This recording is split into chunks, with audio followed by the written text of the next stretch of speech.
ఇప్పటి వరకు ఈ బండి మీద 94,000 కిలోమీటర్లు కంప్లీట్ చేసిన. ఇప్పటి వరకు ఈ బండి మీద పెట్రోల్ పైసలు 2 లక్షల రూపాయలు సేవ్ చేసిన. ఈ బండికి ఇంట్లో ఛార్జింగ్ పెడితే నెలకి ఎంత కరెంట్ బిల్ వస్తుంది, ఈ బండికి బ్యాటరీ పాడైతే ఎన్ని పైసలు ఖర్చు అవుతుంది, ఇన్ని వేల కిలోమీటర్లు ఈ బండిలో తిరిగితే ఇప్పుడు నా బ్యాటరీ పర్సెంటేజ్ ఎంత, ఇప్పటి వరకు నేను సేవ్ చేసిన డబ్బులు మొత్తం ఈ బండి బ్యాటరీకే పోతాయా, దీని మెయింటెనెన్స్ కాస్ట్ ఎంత ఉంటుంది, ఇవన్నీ తెలుసుకోవాలంటే ఈ వీడియోని పూర్తిగా చూడాల్సిందే. ఈ బండి ఎందుకు కొన్నానంటే, నేను ర్యాపిడో వర్క్ చేస్తా. నాతోటి యాక్టివ్ 125 ఉంటుంది. అయితే దానికి రోజు 350 నుంచి 400 రూపాయలు పెట్రోల్ పోసేవాడిని. అయితే నెలకి 13,500 నుంచి 14,000 అయ్యేది. ఇన్ని డబ్బులు పెట్రోల్కి పోవడం నాకు నచ్చక ఇంకా ఈవీ తీసుకుందామని ఫిక్స్ అయిపోయిన తర్వాత ఏ వెహికల్ మంచిగా ఉన్నాయి మార్కెట్లో అని చెప్పేసి చూసిన. ఒకటి ఏథర్, ఒకటి ఓలా, టీవీఎస్. నేను ఏ వెహికల్ అన్నా తీసుకొని నాకు ఫాస్ట్ ఛార్జర్ కావాలి బయట. వీళ్ళు ఇచ్చే 100 కిలోమీటర్స్ రేంజ్ నాకు సరిపోదు అని చెప్పేసి నేను ఫిక్స్ అయినా. ఫాస్ట్ ఛార్జర్స్ ఉన్న వెహికల్ ఏదైనా ఉంది అంటే ఇదొకటి, ఓలా ఒకటి. అయితే ఓలా తీసుకుందాం అనుకున్నా, కానీ దాని సర్వీస్ బాగాలేదు. అందుకోసమే ఈ బండి ఫిక్స్ అయినా. జనవరి నెలలో ఈ బండి టెస్ట్ డ్రైవ్ చేసిన, దీని గురించి మొత్తం తెలుసుకున్నా షోరూమ్ లో. తర్వాత ఈ వెహికల్ తీసుకోవడానికి నాకు 6 నెలల సమయం పట్టింది. అంటే జనవరిలో టెస్ట్ డ్రైవ్ చేసి ఈ వెహికల్ గురించి ఇన్ఫర్మేషన్ మొత్తం తెలుసుకొని జూన్ 13 తారీఖు వెహికల్ తీసుకున్నా. అంతలోపు ఈ వెహికల్ కొన్న ప్రతి ఒక్క ఓనర్ ని అడిగి తెలుసుకున్నా, ఈ వెహికల్ ఎలా ఉంటది, మీ వెహికల్ బ్యాటరీ ప్రాబ్లం ఏమైనా వచ్చిందా, దీనికి సర్వీసులు ఉంటాయా, ఒకవేళ సర్వీసులు ఉంటే ఎంత ఛార్జ్ చేస్తారు, బ్యాటరీ పోతే ఎన్ని డబ్బులు ఖర్చు పెట్టాలి, వాళ్ళే ఫ్రీగా చేస్తారా లేకపోతే మనమే చేయించుకోవాలా, మనం ఛార్జింగ్ పెడితే ఇంట్లో ఎంత ఖర్చు అవుతుంది, అదే బయట పెడితే ఎంత ఖర్చు అవుతుంది, ఇంట్లో ఛార్జింగ్ పెడితే ఎంత సమయం అవుతుంది, బయటగా ఛార్జింగ్ పెడితే ఎంత సమయం అవుతుంది అని పూర్తిగా తెలుసుకున్న తర్వాత జూన్ 13 తారీఖు ఈ వెహికల్ నేను కొన్నాను. కొన్న దగ్గర నుంచి ఇప్పటి వరకు ఎటువంటి పెద్ద సమస్య రాలేదు. ఇప్పుడు అందరూ అడిగే ప్రశ్న ఒకటే, బ్యాటరీ పాడైతే ఇప్పటిదాకా సేవ్ చేసిన డబ్బు మొత్తం బ్యాటరీకి పెట్టాల్సిందే కదా అని చెప్పి. అయితే నువ్వెక్కడ డబ్బు సేవ్ చేసినావు, అన్ని బ్యాటరీకే పోతాయి కదా, ఇంకేంటి మరి అని చెప్పేసి అన్నారు. అయితే వాళ్ళందరికీ నేను ఒకటి చెప్పాలనుకున్నా, వెహికల్ కొనేటప్పుడు కంపెనీ వాడు మనకు వారంటీ ఇస్తాడు 8 సంవత్సరాలు లేదా 80,000 కిలోమీటర్లు. అంత లోపు ఫిజికల్ డ్యామేజ్ కాకుండా ఏమైనా ప్రాబ్లం అయితే కంపెనీ పూర్తిగా ఫ్రీగా చేసిస్తుంది. ఒకవేళ వారంటీలో ఉన్నప్పుడు బ్యాటరీ డెడ్ అయినా లేదా రేంజ్ ఇవ్వకపోయినా ఎటువంటి ప్రాబ్లం అయినా సరే కంపెనీయే ఫ్రీగా చేస్తుంది. అంటే కంపెనీకి తమ బ్యాటరీ మీద పూర్తి నమ్మకం ఉంది కాబట్టి ఇన్ని ఇయర్స్, ఇన్ని వేల కిలోమీటర్లు వారంటీ ఇస్తుంది. నేనేంటి మామూలుగానే తిరిగాను, నాకన్నా ఎక్కువ తిరిగిన వాళ్ళు కూడా ఉన్నారు చాలా మంది. ఇప్పుడు నా వెహికల్ 94,100 కిలోమీటర్లు తిరిగింది. అయినా నా బ్యాటరీ హెల్త్ 90% గా ఉంది. బ్యాటరీ వారంటీలో ఉండి బ్యాటరీ పాడైతే ఏదర్ కంపెనీ మన బ్యాటరీని రీప్లేస్ చేయాలంటే మన బ్యాటరీ పర్సెంటేజ్ వచ్చేసి 70% కన్నా తక్కువ ఉండాలి. 70% కన్నా ఎక్కువ ఉంటే వాళ్ళు బ్యాటరీ రీప్లేస్ చేయరు, ఎందుకంటే ఇంకా బ్యాటరీ బాగుందనే భావిస్తారు కాబట్టి. 2 సంవత్సరాలలో 94,100 కిలోమీటర్లు తిరిగినా కూడా నా బ్యాటరీ పర్సెంటేజ్ 90% గా ఉంది అంటే అది 70% రావడానికి ఇంకా ఎంత టైం పడుతుంది? సపోజ్ ఎగ్జాంపుల్ గా ఒక లెక్కేసుకుందాం, సంవత్సరానికి 5% తగ్గిందన్న 4 సంవత్సరాలు ఇంకా నా వెహికల్ కండ్లు మూసుకొని నడుస్తుంది. ఇప్పుడు నేను ఎంతైతే సేవ్ చేశానో దానికి డబల్ అవుతుంది, త్రిబల్ అవుతుంది సేవింగ్. ఇది నేను చెప్పింది నాలాగా ఎక్కువ కిలోమీటర్లు తిరిగే వాళ్ళకి మాత్రమే వర్తిస్తుంది. తక్కువ కిలోమీటర్లు తిరిగే వాళ్ళకి బ్యాటరీ హెల్త్ ఇంకా చాలా మంచిగా ఉంటుంది. నా బ్యాటరీ హెల్త్ ఇంత తొందరగా ఇంత పర్సంటేజ్ కి రావడానికి కారణం నేను ఎక్కువ ఫాస్ట్ ఛార్జింగ్ యూజ్ చేస్తాను. అందుకే నా బ్యాటరీ పర్సంటేజ్ ఇంతగా వచ్చింది. నేను ఇంట్లోనే హోమ్ ఛార్జర్ ఎక్కువగా యూజ్ చేసి ఉండి బయట ఫాస్ట్ ఛార్జర్ తక్కువగా యూజ్ చేసి ఉంటే నా బ్యాటరీ హెల్త్ 90% గా వచ్చేది కాదు. చాలా మంది అంటుంటారు,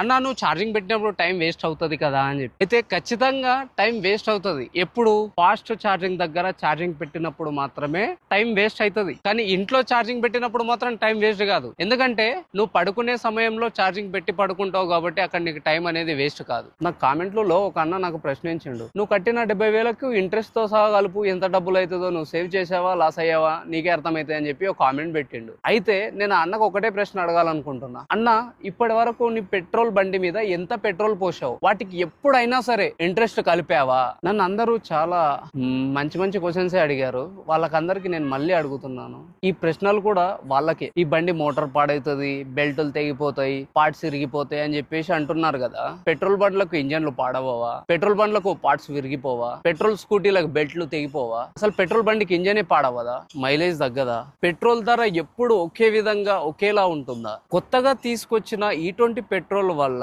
కొత్త కొత్త బండ్లు ఎన్నో ఇంజన్స్ రిపేర్స్ వస్తున్నాయి, అలాగే పాత బండ్లు కూడా రిపేర్స్ వస్తున్నాయి, మైలేజ్ కూడా తక్కువ వస్తుంది. ఇవన్నీ పెట్రోల్ బైకుల్లో ప్రాబ్లం కాదా? ఇంకో విషయం చెప్తాను. ఒక అన్న అన్నాడు, ఒకవేళ ఇంజన్ పాడైతే నేను 10,000లో ఇంజన్ చేపించుకుంటా అని చెప్పేసి. నేను ఒకటి వాళ్ళకి చెప్తున్నా, అన్న నాది యాక్టివా 125 ఉంటది, రీసెంట్ గానే ద్వారకా హోండా కాటేదాన్లో చేయించా. ఆ బండి మొత్తం చేయించడానికి నాకు ఎంత ఖర్చు అయిందో తెలుసా? 26,900 రూపాయలు ఖర్చు అయింది నాకు. E20 పెట్రోల్ వల్ల నా ఇంజన్ పాడైతే కంపెనీ క్లెయిమ్ ఇవ్వదు, అలాగే ఇన్సూరెన్స్ కంపెనీ క్లెయిమ్ ఇవ్వదు.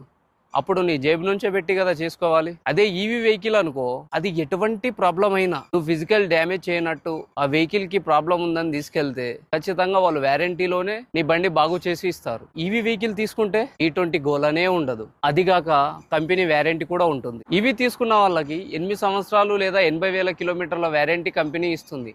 కొన్ని కంపెనీలు లైఫ్ టైం వారంటీ కూడా ఇస్తుంది. ఒక వెహికల్ లైఫ్ టైం వచ్చేసి రిజిస్ట్రేషన్ ప్రకారం 15 సంవత్సరాలు, అదే లైఫ్ టైం అని అంటారు. అదేదో లైఫ్ టైం అంటే మీరు జీవితాంతం వాడతాను, నాకు జీవితాంతం రావాలంటే రాదు. 94,100 కిలోమీటర్లు పెట్రోల్ స్కూటీతో తిరిగితే ఎంత డబ్బులు అవుతుందో ఇప్పుడు మీకు చూపిస్తాను. నేను తిరిగిన కిలోమీటర్లకి పెట్రోల్కి అయ్యే ఖర్చు ఈ పట్టికలో చూడవచ్చు. అంటే దాదాపు 2 లక్షల రూపాయలు అవుతుంది. అదే ఈవీ వెహికల్లో తిరిగితే ఎంత అవుతుందో మీకు చూపిస్తా. ఇంట్లో ఛార్జింగ్ పెడితే రోజుకి ఎంత వస్తుంది, నెలకి ఎంత వస్తుంది, సంవత్సరంకి ఎంత వస్తుంది, 2 సంవత్సరాలకి ఎంత వస్తుంది అనే లెక్క.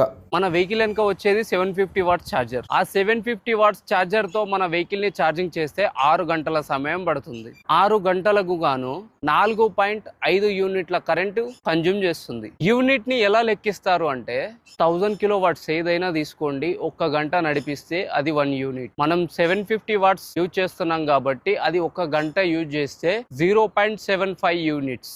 ఇలా లెక్క వేశాను, కిలోమీటర్లని బేస్ చేసుకొని వేసిన లెక్క ఇది. ఈవీ వెహికల్ వాడడం ద్వారా 2 సంవత్సరాలకు గాను నాకు 21,600 రూపాయలు కరెంటు బిల్లు వచ్చింది. అదే పెట్రోల్ వెహికల్ వాడితే 2 సంవత్సరాలకు గాను 94,100 కిలోమీటర్లకి 1,99,280 రూపాయలు పెట్రోల్ ఖర్చు అవుతుంది. కరెంటు బిల్లుతో పెట్రోల్ పైసలు తీసేస్తే, పెట్రోల్ పైసల్లోనే ఛార్జింగ్ పైసలు తీసేసిన, అలాగే కొత్త బ్యాటరీ పైసలు తీసేసిన, అయినా కూడా 1,04,085 రూపాయలు మిగిలినాయి.